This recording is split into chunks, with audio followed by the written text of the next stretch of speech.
जोगेश्वरी में कांग्रेस के नेता गुरुदास कामत ने निकाली रैली। इस रैली में काफी तादाद में लोग शामिल हुए। इस बार के चुनाव प्रचार में गुरुदास कामत हर इलाके में पहुंचकर अपना प्रचार किए। उन्होंने घर घर जाकर सबसे मुलाकात की और सबको आश्वासन दिया कि पिछली बार की तरह इस बार भी वो जनता की सेवा करेंगे। उनकी रैली में महिलाओं के साथ साथ बच्चे, बूढ़े और जवान सभी शामिल थे। गुरुदास कामत ने बताया कि वो इससे पहले भी जनता की सेवा करते आए हैं और आगे भी करते रहेंगे। उनके विपक्ष में खड़े गजानन कीर्तिकार के बारे में उन्होंने बताया कि वो तो गोरेगांव से निकलते ही नहीं तो क्या करेंगे जनता की सेवा। गुरुदास कामत ने दावा किया है कि इस बार के चुनाव में भी वही जीतेंगे।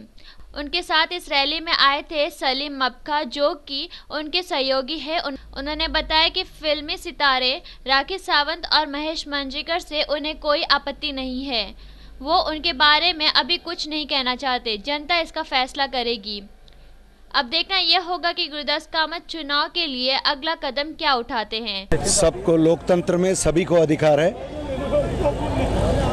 अपने अपने अलग अलग पार्टियों की तरफ से वो खड़े हैं, हमें कोई ऐतराज़ नहीं है उसमें। लेकिन विकास के आधार पर और जो जनसंपर्क हमने पिछले 5 साल में रखा है और यहाँ की लोगों ने जो पिछली बार विश्वास जताया था, मैं समझता हूँ उस विश्वास पर मैं खरा उतरा हूँ और कोई भी आए हमारे सामने, जीत हमारी पक्की है। अब कुछ समय पहले पृथ्वीराज चौहान ने आपके ऑफिस का आगे उद्घाटन भी किया था और आगे की आपकी क्या प्लानिंग है, आगे किस तरह का प्रचार करेंगे? आगे इसी तरह से जनसंपर्क की यात्राओं के जरिए हम पिछले महीने भर से पूरे क्षेत्र में घूम रहे हैं।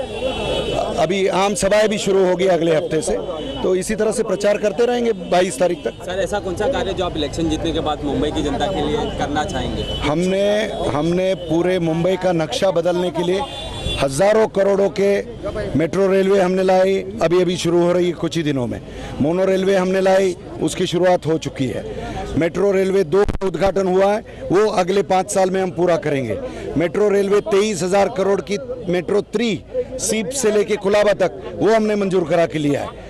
48,000 करोड़ के 22,000 करोड़ की एलिवेटेड रेलवे चर्च गेट से लेके विरार और 26,000 करोड़ की सेंट्रल रेलवे से सीएसटी से ठाणे, सीएसटी से पनवेल हमने मंजूर करा के लिया। अगले 5 साल में हम वो पूरा करेंगे। जैसे कि अभी आपने बताया, आपने इतने बड़े बड़े प्रोजेक्ट्स 5 के, मेट्रो रेलवे दिया मुंबई को, मोनो रेलवे दिया मुंबई को और सीलिंग दिया, लेकिन फिर भी विपक्ष के नेता जो हमेशा कांग्रेस पे, आघाड़ी सरकार पे उंगलियां उठाते रहते हैं, इस पर आप क्या कहते हैं? नहीं, विपक्ष की तो आदत बनी है कि झूठा प्रचार करते रहो, उंगलियां दिखाते रहो। कोई खुद का काम भी 5 साल का बताए। जो मेरे सामने खड़े हैं प्रत्याशी शिवसेना भारतीय जनता पार्टी के गजानन कीर्तिकर, हारने के बाद बिल्कुल घर में 5 साल सोते रहे। आज उनका पर्चा देखिए, केवल बाल ठाकरे की तस्वीर और दूसरी तरफ खुद की तस्वीर।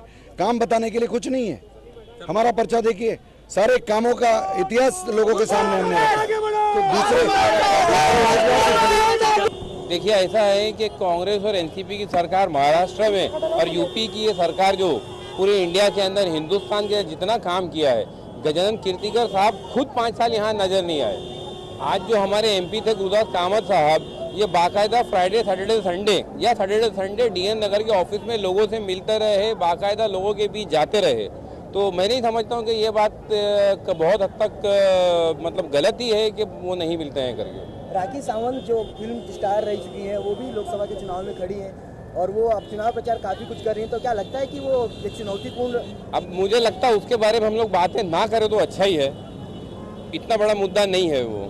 महेश मांजरेकर अब भी खड़े हैं विपक्ष में, तो उनके बारे में क्या कहना है? मनसे से खड़े हैं, उनका क्या सुझाव रहेगा आप लोगों के लिए? वो क्या आपको टक्कर दे पाएंगे? नहीं, जरूर टक्कर नहीं दे पाएंगे। वो एक बहुत अच्छे डायरेक्टर रहे, फिल्म के अंदर एक्टर रहे, उस चीज़ से इनकार नहीं है। लेकिन पॉलिटिक्स के अंदर ये होता है कि लोगों की सेवा करना होती है। उन्होंने लोगों की सेवा नहीं की है, मनोरंजन किया है माध्यम से, फिल्म के माध्यम से, तो इससे वोट नहीं मिलेंगे। नो डाउट लोग उनको देखने चले जाएंगे एक एक्टर, एक डायरेक्टर के तौर पे। अगर आप लोग ये इलेक्शन जीतते हैं तो आपकी अपकमिंग प्लानिंग क्या होगी? ऐसा है कि आप लोग जीतते हैं तो नहीं, हम लोग जीत के चल रहे हैं। ये इलेक्शन लोगों का जो अभी आपने देखा होगा, जो लोगों का जज्बा, लोगों का जो हमें प्रतिशोध मिला है, जो साथ मिला है, उससे हमको लग रहा है कि हम 100% ये इलेक्शन जीत के चल रहे हैं। कुछ समय पहले पृथ्वीराज चौहान जी आए थे ऑफिस का उद्घाटन करने, तो उनके बारे में क्या कहना है? क्या ये प्रचार की एक समिति थी, क्या थी ये चीज़ जो पृथ्वीराज चौहान को आना पड़ा मुंबई में? पृथ्वीराज चौहान ऐसा है कि हमारे सीएम है महाराष्ट्र के, कांग्रेस एनसीपी के सीएम है, तो वो तो हमारे बड़े नेता है, वो आएंगे हर जगह। प्रचार करने के लिए आएंगे, ऑफिस के ओपनिंग के लिए आएंगे। क्या ये एक जरिया है प्रचार का कि सपोर्ट करने आए थे आपकी पार्टी को? बेशक बेशक हमारे पार्टी के नेता है वो, और वो आएंगे सपोर्ट करने के लिए।